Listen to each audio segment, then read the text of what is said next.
WhatsApp গাইছ, আজি ভাবছোঁ এটা মোবাইল ল'ম বুলি। সেইকাৰণে বৰপেটাত যাই প্ৰথমতে শ্বপিং মলত গ'লোঁ, কিছুমান কাপোৰ চালোঁ, কাপোৰ চাইয়ে আহি পালোঁ মোবাইলৰ দোকান।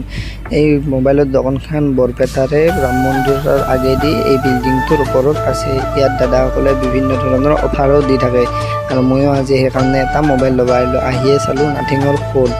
যাওঁতে মোৰ নাথিংটোৱে ভাল লাগিল, সেইকাৰণে নাথিঙৰ ফোনে ল'ম বুলি ভাবিলোঁ। সেইকাৰণে দাদাই এটা নাথিং উলিয়ালা, সেইটোৱে খুলিলোঁ। পাছত মোবাইলটো ভালকৈ খুলি চুলি চালোঁ, ভালে লাগিল। প্ৰচেছৰো ভাল, কেমেৰাটো বহুত ভাল আৰু বাকী চলতো পাৰফৰ্মেঞ্চো ভালে। নাথিঙে এইটো আগৰ পৰাই দি আহিছে, যিহেতুকে তাহাৰ এইটো UI টো বহুত আগৰ পৰাই ভাল চলি আহি আছে আৰু নতুন নতুন আপডেট তাহাৰ আহিয়ে থাকে। কিবা এটা যদি বাগ প্ৰব্লেম থাকে তাহোঁ সোনকালে এইটো ফিক্স কৰি দিয়ে।